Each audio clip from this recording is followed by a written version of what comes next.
from a position, kind of, we were talking about martial arts, from a martial arts perspective, we go back to kind of the super granddaddy of Chinese martial thought, Sun Tzu, which most people pronounce Sun Tzu. He wrote The Art of War, very famous ancient treatise on military strategy. In the seventh chapter of that, he lays out this idea called the Golden Bridge. And he says that when you want to conquer an army, the smartest thing to do, if you have the power to do so, is to surround it on three sides. You don't surround it on four sides. You don't surround it entirely, because they'll fight like mad if they know they're trapped. But if you surround them on three sides, he says, and you show them a path to life, they'll take it. And when they're taking it, they won't fight. And that's where you get them. And so what the struggle session does is it creates that psychological pressure. You're surrounded on all sides. Am I a bad person? Did I mess up? My own friends are down here. They just want the pressure to go away. They're, with Moms for Liberty, one of the things was that in a newsletter, this is a recent struggle session, the entire organization got put through. In a newsletter, one chapter from Indiana put a quote from Hitler, um, alluding to the fact that there's this kind of totalitarian takeover of education. And the famous quote from Hitler is, "He who owns the youth gains the future." This is a very famous Adolf Hitler quote. And so they put this quote on the newsletter, obviously talking about the context, the back context. They didn't explain the context, they just put it there.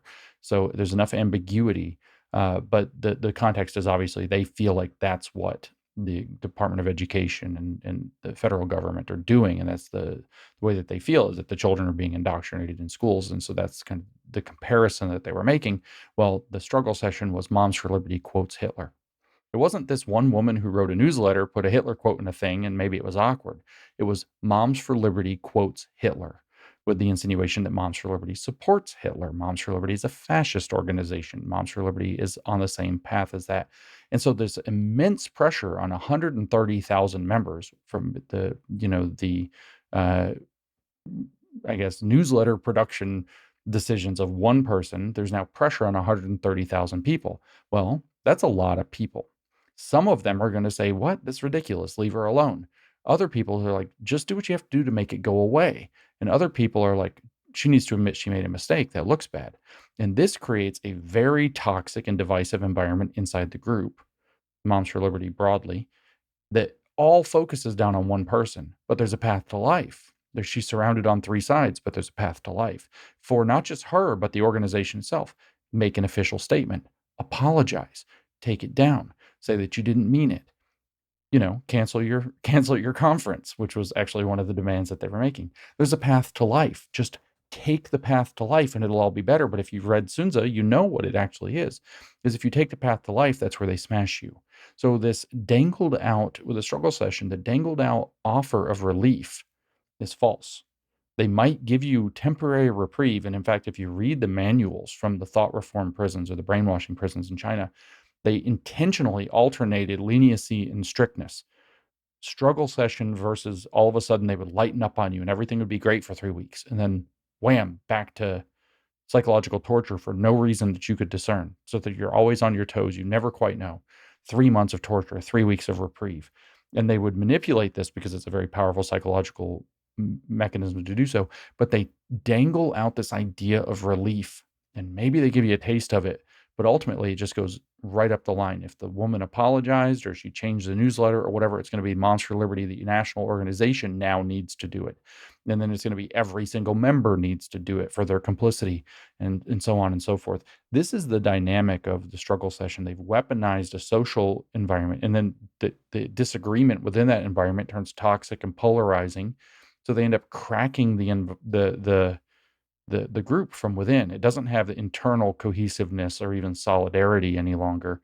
It's now fractious within itself about its opinions about how to deal with this overwhelming false pressure campaign that's being mounted against them to do some demanded, act of contrition or penance.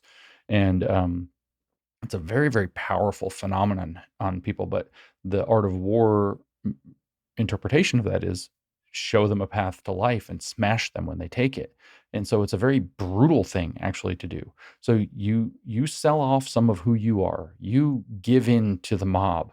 You betray your own integrity, as you phrased it, and we'll let up. And so once they do that, then you demand more of them. Then you press even harder, because they've taken the path to life. They're no longer standing on their own two legs and fighting back. They're no longer standing in their integrity. In fact, they've compromised their integrity. People who were in their group that counted on them to not compromise their integrity now are going to look and they see somebody who betrayed their own values in order to feel better, which even if you know why they did it, it's still like there's like I don't know, it's like precognitive diminution of respect for that. You lose respect for somebody who compromises their values in a situation like this. And the people waging this form of psychological warfare know that, and that's exactly what they're manipulating.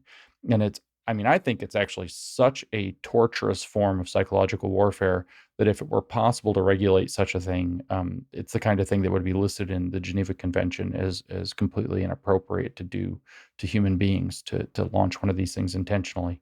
How that could be managed is virtually impossible because, especially on social media, it's just outsourced. It's just diffuse. It can come from anywhere. It could come from, you know, all corners at once. There's no way you could possibly do it. But if it were a government, a state actor doing it in a place like Guantanamo, I mean, we're talking stuff that should be against international law for torture and mistreatment.